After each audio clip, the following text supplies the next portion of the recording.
Hello, boys and girls.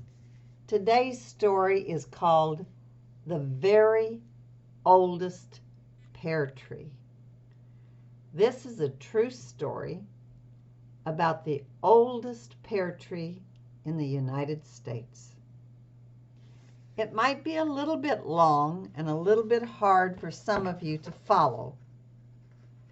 So, mamas and daddies, if you think that your child just can't quite listen to it, that's fine. And here we begin. Wild waves of the Atlantic Ocean tossed the wooden boat as it sailed west. Crisp sea breezes blew across the crew, working the rigging, and shivered the leaves of a little pear tree on board. The tree, a sapling, was part of a cargo shipped from England's shore in the spring of 1630. Where was the little tree going? It was going to America on this ship. That's almost 400 years ago, boys and girls. Ahoy there! John Endicott greeted the ship. He was the governor in Salem, a small settlement that the Puritans built in what would become known as the state of Massachusetts. When the Puritans had first come, they found forests of trees, but there were no pear trees. "Did you bring me a pear tree?" Governor Endicott asked the captain. "Aye, I did, sir," the captain said. The ship had brought an entire orchard of fruit trees. John Endicott took the little pear tree along with the other saplings back to his garden in Salem, where he tended them carefully until they were strong enough to plant. And there you see he's watching it and taking care of it.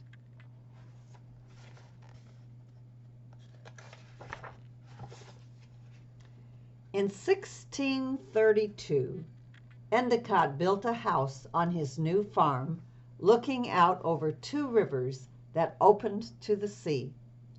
There were no roads or bridges yet, so he built wharves along the water's edge to dock his shallop, a small fishing boat he rowed into town. So this is how he got to town from his house. He would row the boat across to the town. He planted an orchard of apple and pear trees on the farmland, but he picked the little pear tree to grow right in front of the house, and he planted it in a very special ceremony. He hoped the tree would live a long time. The tree was small, yet sturdy. Though young, its roots reached deep down into the soil.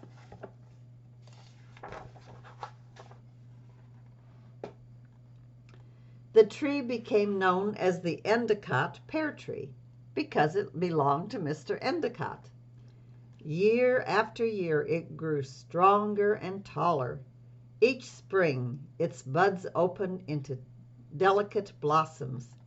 Every summer pears grew on its branches, and bushel baskets were filled during harvest in the fall.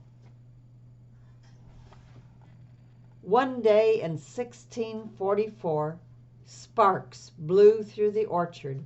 A fire had started by accident. Black clouds billowed, and flames raged until hundreds of trees in the orchard were destroyed. But the Endicott pear tree was spared.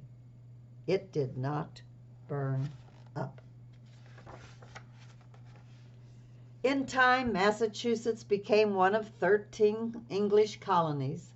Salem sprouted into a busy city, and 3 miles away, John Endicott's descendants farmed the land where the pear tree stood. The community surrounding the farm became the town of Danvers. As generations passed on the Endicott farm, the family changed the spelling of their name from Endecott to a new spelling, Endicott. And the new spelling was used for the pear tree also.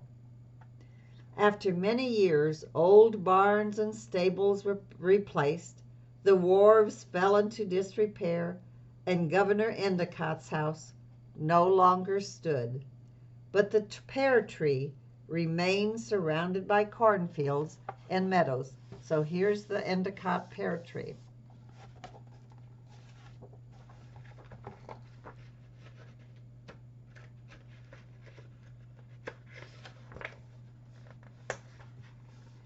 The landscape around the pear tree was slowly changing with the Industrial Revolution. Danvers became a prosperous town in the shoemaking industry, with dozens of shoe manufacturers in the 1850s. Railroads were being built, better roads, travel was easier, and people came from greater distances to see the old pear tree. And here's somebody coming, and they've got a picture of the tree. Henry Wadsworth Longfellow, who lived near the tree, wrote a letter to a school teacher in 1879. Her students wanted to know why the 72-year-old poet could write things that sounded as if he were happy as a boy. He told them about the pear tree, which by then was more than 200 years old. I suppose the tree makes new wood every year, so that some part of it is always young, Longfellow wrote. He added, I hope it is so with me too.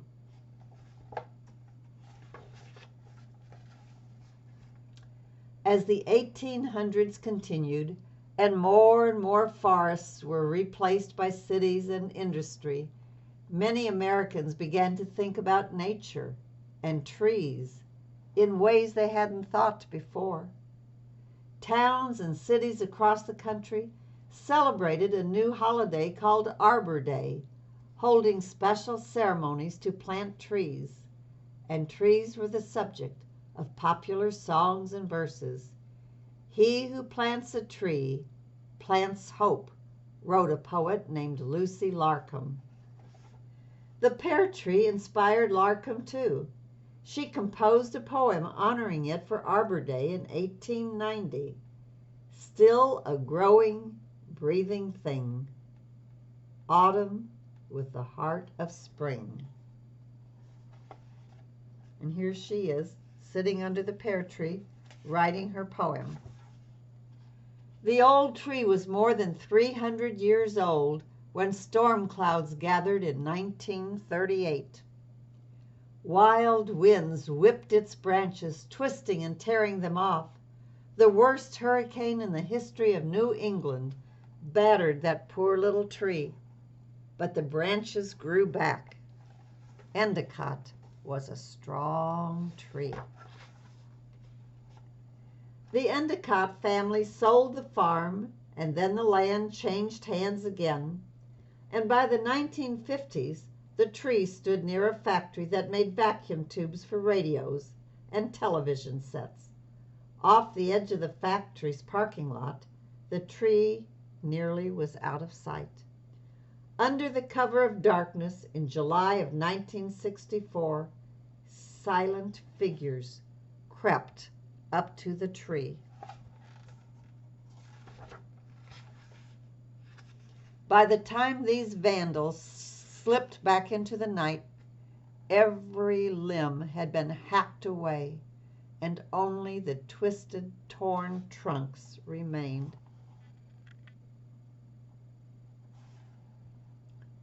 Tree experts hurried to help.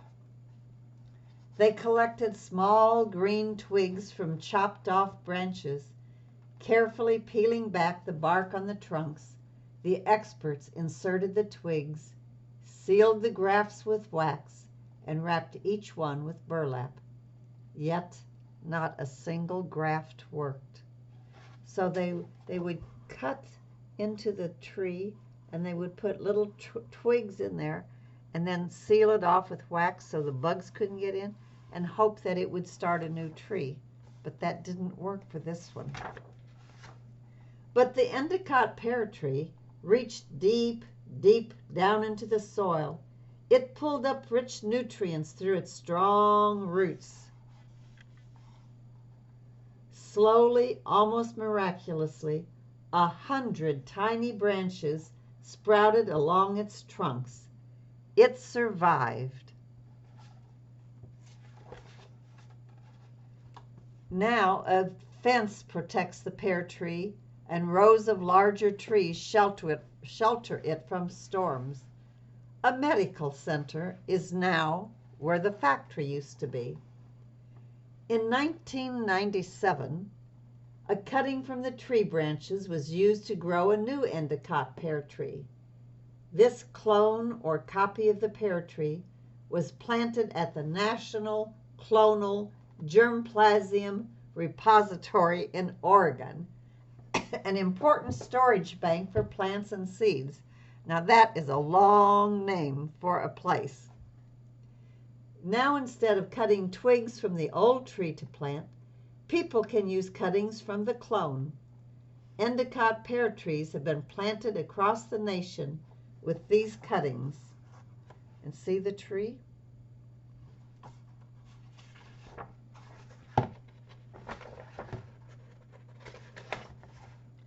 Today, the Endicott pear tree is almost 400 years old. When John Endicott first planted it in front of his house, he expected the tree to outlive him by more than 100 years. But no one ever believed its story could still be told today after 400 years. The Endicott pear tree is a survivor. It's older than our nation, and it's still standing strong. And this is a real picture of the tree. You can't see it too well. And that's the lady who wrote the book. Author's note. While the Endicott pear tree is certainly not the first tree planted in North America, Native Americans and European settlers had planted trees before. The Endicott tree is significant for having such a long recorded history. The Puritan settlement at Salem was originally known as Naumkeag, named after the native tribe living in that region. And John Endicott, who arrived there in 1628, was the settlement's first governor. And then it tells a little bit more. So this book is all ready to be taken out in the library when we can start doing that again. And it'll be a good book to read. So boys and girls, I will see you in another book.